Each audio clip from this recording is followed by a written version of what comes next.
우리보다 더 잘 구성이 된 청년대 학원 연주 그룹들이 있을 거예요. 그런데 제가 감사하게 생각하는 이렇게 녹화한 우리의 소박한 찬양을 자신들이 이동하는 가운데서 그것을 듣고 하는 것을 보면서 저분들이 참 훌륭한 분들이구나, 저분들이 참 훌륭한 분들이구나 이 생각을 했어요. 자신들이 찬양한 내용을 자꾸 들으면서 그 내용으로 이렇게 몰입해 가는 신앙적 몸짓을 저는 느꼈습니다. 고맙습니다. 우리는 이제부터 하반기를 살아갑니다. 돌아보면 성경의 곳곳을 예배력을 따라 또는 그것을 기준 삼아서 살피고 회화해 왔습니다. 그 중에서 기억나는 곳을 골라 다시금 살피고 싶습니다. 왜냐하면 말씀이 지닌 감동과 능력을 따라 앞으로 이어질 신앙생활을 꿈꾸기 때문입니다. 시편 119편 56절은 뜻깊습니다. 내 소유는 이것이니 곧 주의国도를 지킨 것이니이다. 돈이 내 소유가 아니고 또 내 지위가 내 소유가 아니고 주의 법, 주의 말씀을 지킨 것이 내 소유라는 이 시인의 노래, 시인의 고백을 따르고 싶기 때문입니다. 성경에 대한 이해의 폭과 깊이가 신앙생활의 진보의 열쇠가 되며 이는 성령님의 이끄심에 순종하는 데 아주 소중한 바탕이 되는 것입니다. 요한복음 14장 26절 보혜사 곧 아버지께서 내 이름으로 보내실 성령 그가 너희에게 모든 것을 가르치고 내가 너희에게 말한 모든 것을 생각나게 하리라고 말씀하십니다. 보혜사 성령님과 말씀과의 관련을 이보다 더 가깝게 말씀하신 적이 없을 정도입니다. 다시금 기억하고픈 말씀 한 자가 오늘 본문이라고 믿습니다. 오늘 말씀의 배경은 예수님께서 두 번째로 예루살렘에서 있을 일들에 대해서 언급하신 다음의 일입니다. 그곳에서 있을 일이란 무엇입니까? 또 인자가 사람들의 손에 넘겨져 죽임을 당하고 죽은 지 3일 만에 살아나리라라고 하는 이런 내용이 되겠습니다. 그렇지만 주님께서 이 내용을 두 번에 걸쳐서 말씀하셨음에도 불구하고 제자들은 예수님의 이 말씀을 전혀 이해하지 못했습니다. 32절이 이를 증거합니다. 그러나 제자들은 이 말씀을 깨닫지 못하고 묻기도 두려워하더라고 성경은 말합니다. 그리고 나서 오늘 단락이 이어집니다.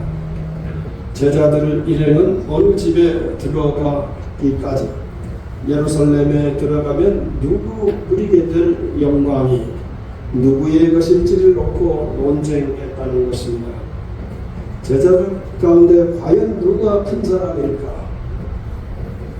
이것을 놓고 그들 사이에 논쟁이 있었음을 우리 성경은 감추지 않습니다. 베드로가 아마 큰 사람이 될까? 아니면 주님의 사랑하는 제자 요한이 그런 지위에 오를까? 아니면 우리 중에 누가 될까? 이들은 치열하게 논쟁했던 것 같고 예수님에게 들키기까지 했다는 것입니다. 예수님은 이때 35절을 말씀하십니다. 예수께서 앉으사 12제자를 불러 이르시되 누구든지 첫째가 되고자 하면 무사람의 끝이 되며 무사람을 섬기는 자가 되어야 하리라고 말씀하셨다는 것입니다.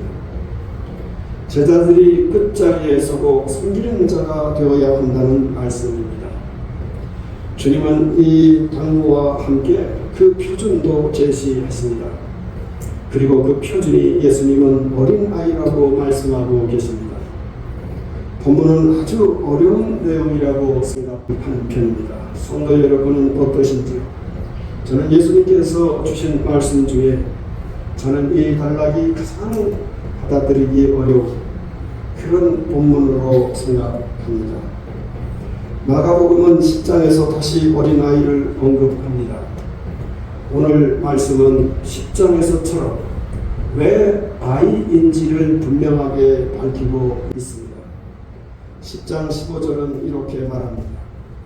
내가 진실로 너희에게 이르노니 누구든지 하나님의 나라를 어린아이와 같이 받들지 않는 자는 결단코 그곳에 들어가지 못하리라고 하십니다.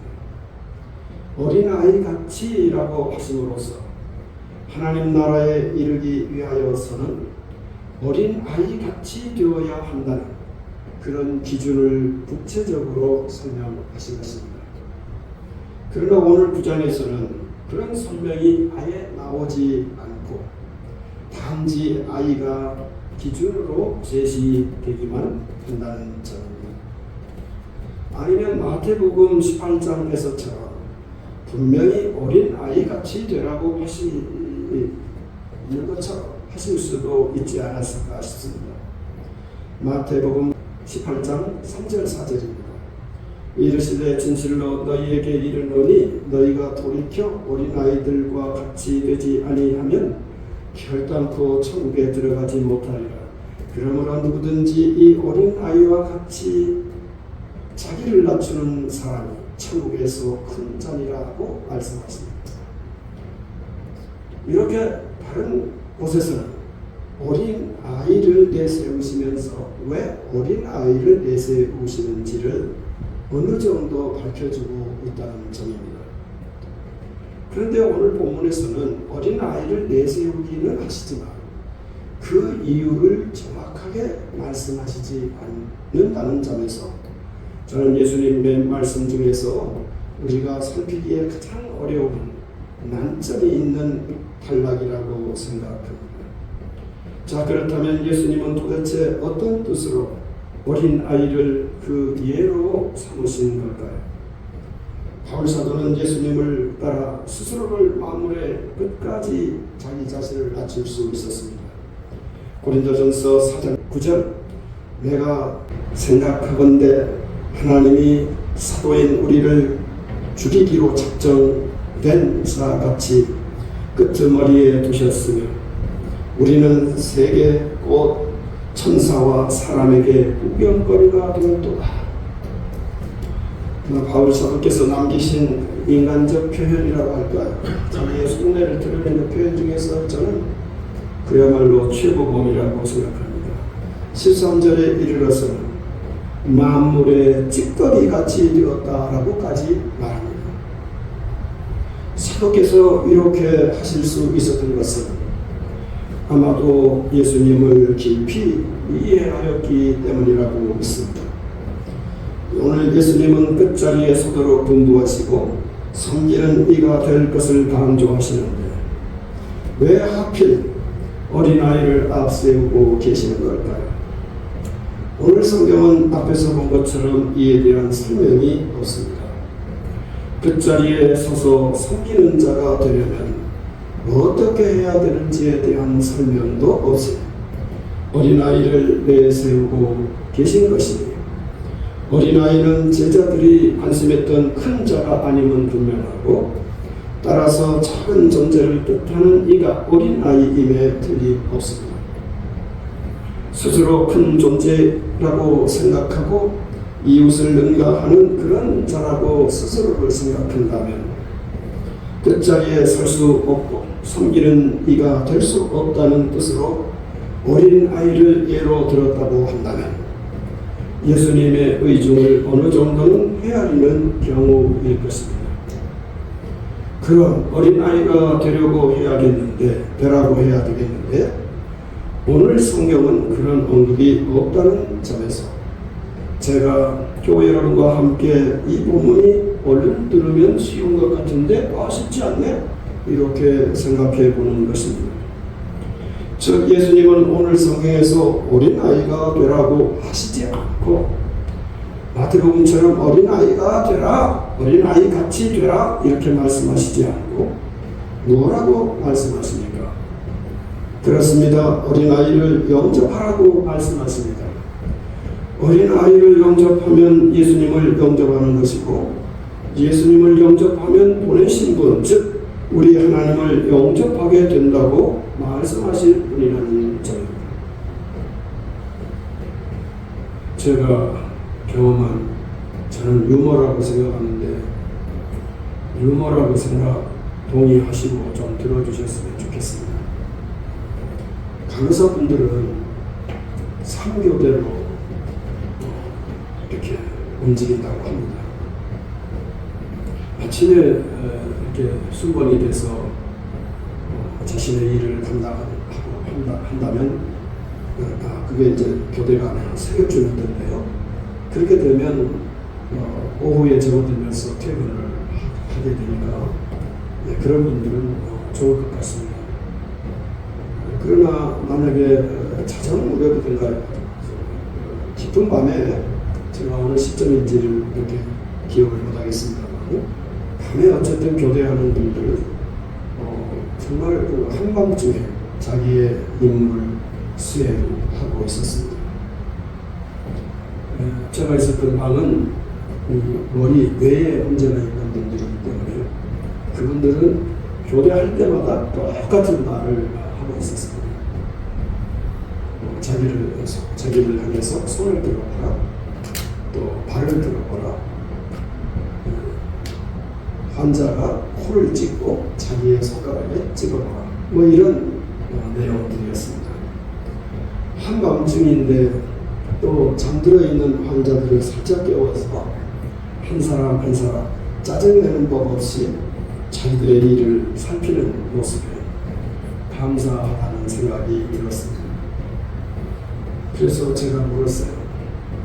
간호사님, 도대체 이런 친절을 어느 학원에 가면 배울 수 있나요? 물었어요. 이분이 무슨 말인지 못 알아먹는 것 같더라고요. 그랬더니 어느 정도 이해가 되는 것 같다고. 그래서 그분의 그 의아스러움을 풀어주기 위해서 나도 닮고 싶어서 묻습니다. 손을 내미세요. 뭐 그렇게 하네요. 손을 내미세요. 발을 움직여보세요. 아니 그렇게 훈련 받았는지는 모르겠지만 이제 간호사분들에 따라서 조금 편차는 있지만 한밤중에 잠들어 있는 환자를 깨워서 팔을 들어보세요.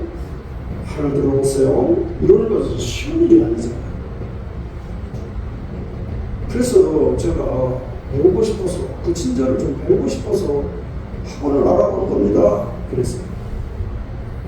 그랬더니 제 뜻을 알아차리고 그가 무엇이라고 대답한 줄 아십니까?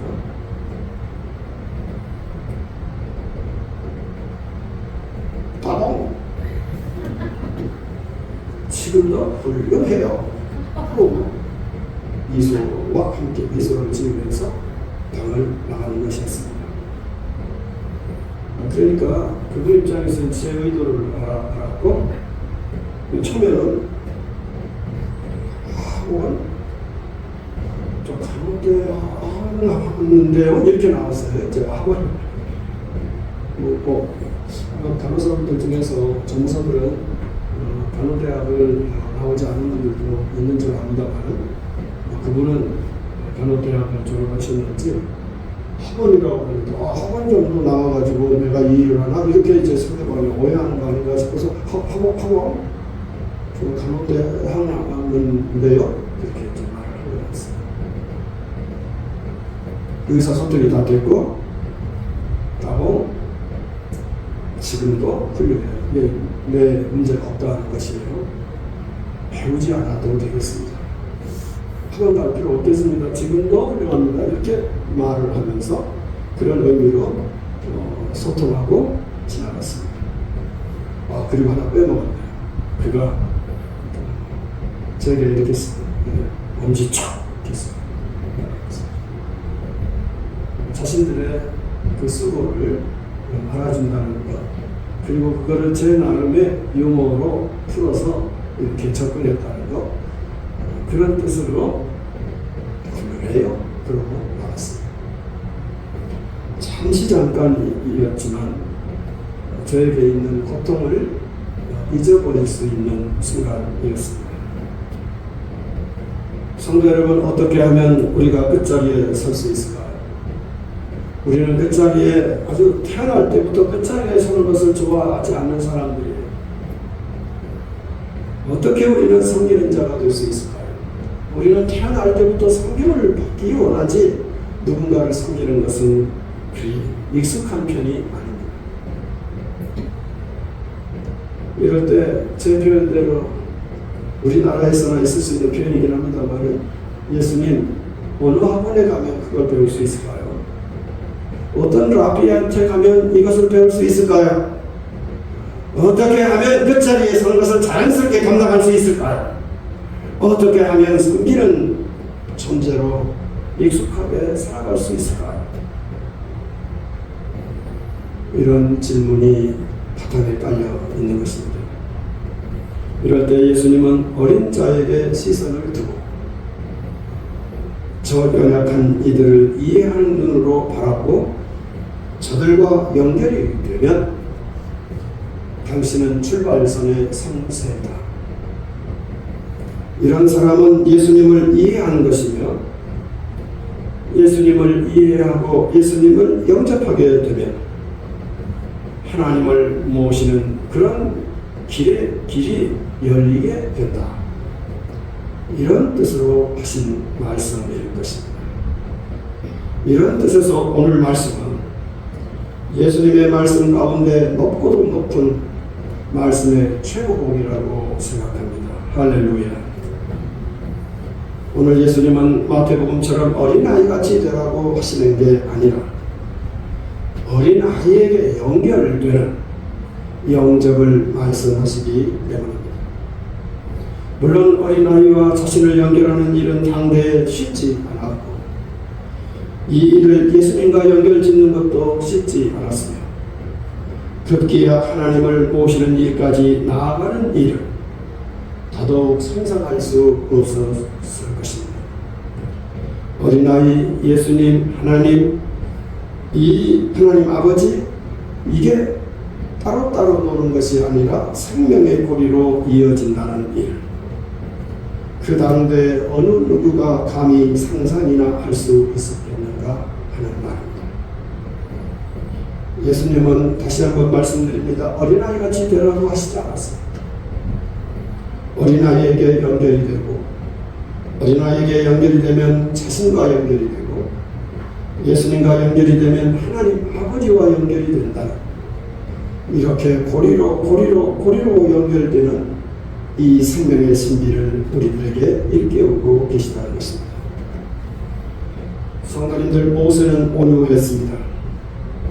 그렇다면 이스라엘도 그러해야 마땅했을 것입니다. 그러나 성경은 일이 그하지 않았으며 모세처럼 온유한 이스라엘이 된다는 것은 거의 불가능하다는 것을 증거합니다. 신명기 34장 10절 말씀. 그 후에 이스라엘의 모세와 같은 선지자가 일어나지 못하였나니 모세는 여호와께서 대면하여 아시던 자라고 말씀하십니다. 이스라엘 그 수많은 사람들 중에 하나님을 대면하고 그래서 하나님의 마음을 이해하고 하나님의 마음을 따라 온유할 수 있었던 사람 모세 한 사람뿐이었다고 이렇게까지 말씀하십니다. 이스라엘 전체가 모세처럼 하나님을 대면하고 온유함으로 충만하면 참 좋을 일일 터이지만 이는 언감생심 감히 꿈꿀 수 없는 그런 꿈이었더라는 것입니다. 우리가 민수기를 읽으면서 왠지 불평이라는 주제를 반복되는 것을 보면서 불편한 느낌을 금할 수 없는데 성도님들, 모세 혹은 아론이 이 불평하는 이스라엘 앞에 설 때마다 그들이 특이한 행동을 펼쳐 보였다고 성경은 전합니다. 그게 무엇일까요? 모세 앞에서 모세를 대적하거나 모세에게 불평하면서 거세게 충돌할 때 모세는 거의 예외 없이 이 행동을 합니다. 우리 성경 번역대로 한다면 엎드렸다. 그런 점에서 모세는 그렇게 온유했고 그렇게 겸손했습니다. 따라서 이스라엘은 모세와 같이 될 것이 아니라 그의 리더십을 인정하고 모세 없이 이스라엘이 없음을 늘 확인하며 모세 너머에 하나님에게 시선을 고정할 일이었던 것입니다. 그렇다면 모세 민수기를 읽으면서 우리가 느끼는 그 불편함을 극복할 수 있었을 터인데, 이스라엘은 오늘 미리암을 이시로 해서 모세와 나는 상관이 없고 하나님께서 모세야만 말했는가? 우리에게도 말하지 않는가? 모세와 연결되는 모세의 리더십을 인정하는 것이 아니라 모세와 단절하려 함으로써 오히려 이스라엘 공동체가 어려움을 겪었던 것을 볼 수 있습니다.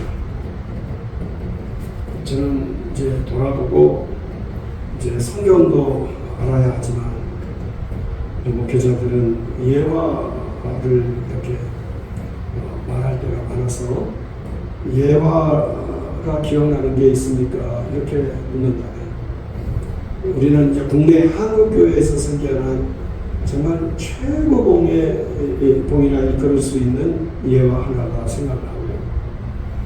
그리고 우리나라 바깥에서 생각나는 예화 하나가 있습니다. 그거 하나를 좀 소개하고 싶습니다. 어느 수도원에 적막함으로 가득한 그런 수도원에 5명의 수도승이 남아 있었다고 합니다. 이분들은 이전에는 그러하지 않았습니다만 자기들이 죽고 나면 이 수도원은 그 찬란한 역사를 뒤로 하고 문을 닫을 것이 아닌가 싶어서 늘 근심하고 걱정하면서 나날을 보냈다고 합니다.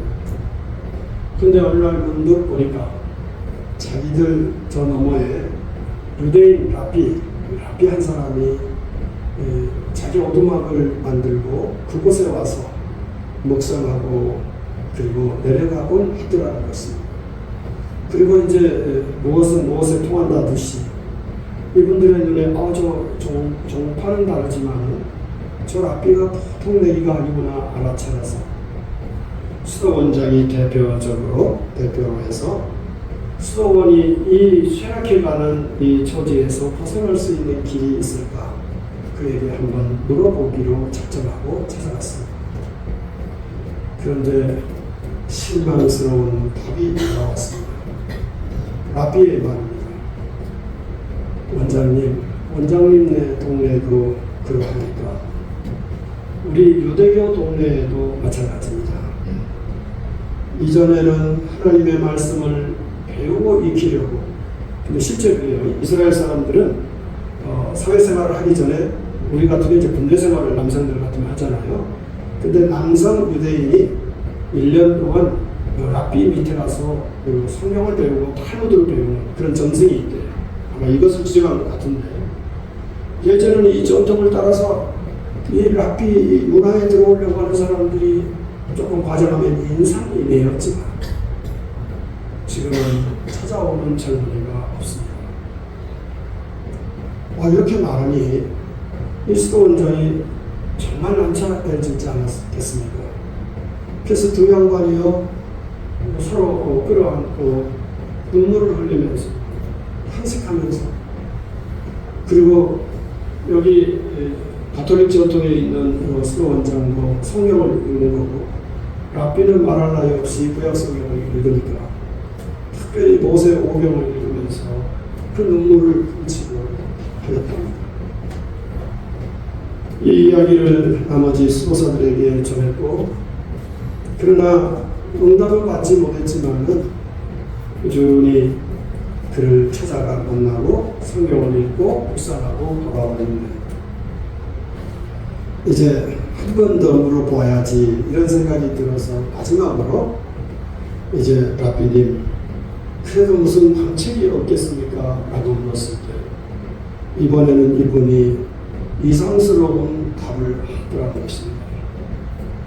예, 원장님, 제가 보기에 당신네 수도원에는 유대인 전통이니까 이렇게 말을 하는 겁니다. 당신들 중에 메시아가 있는 것 같습니다. 그리고 입을 꾹 닫고 원장이 자기 곁을 떠나기를 원하더라는 것입니다.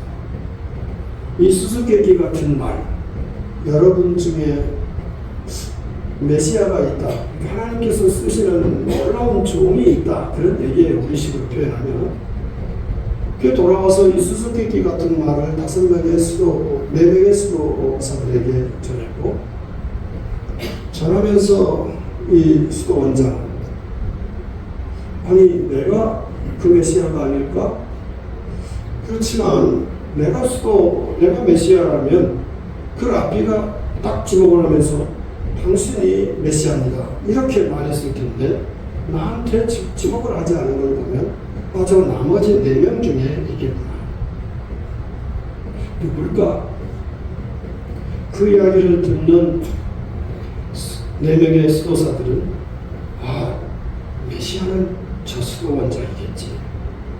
평생을 주님을 모시고 이 수도원을 지키는데 자기 자신을 온전히 바친 저 사람에게 그 랍비는 그 말을 하였고 틀림없이 수도원장이 그 사람일 거야.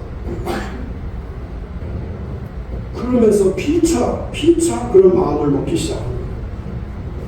그러니까 전에는 좀 함부로 할 수도 있었잖아요. 같이 수도원을 꾸리고 있으니까 같이 낙심할 수 있었잖아요. 근데 이제는 우리 중에 누군가가 하나님께서 쓰시는 종이 있을 거라는 생각을 하니까 함부로 대할 수가 없어요.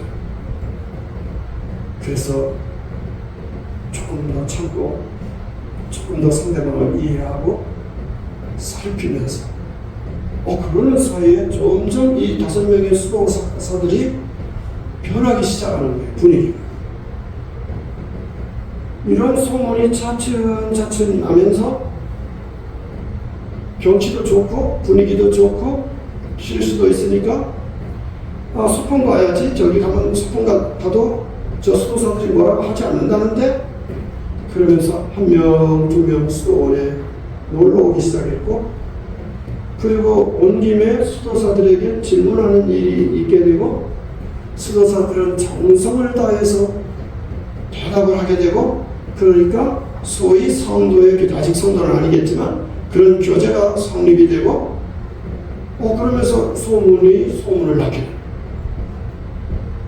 젊은이들이 1명, 2명 이렇게 피크닉을 오고 그러는 중에 이들은 전혀 상상할 수도 없었던 수도사들이 사는 모습을 보고서 저 당신들처럼 살고 싶습니다.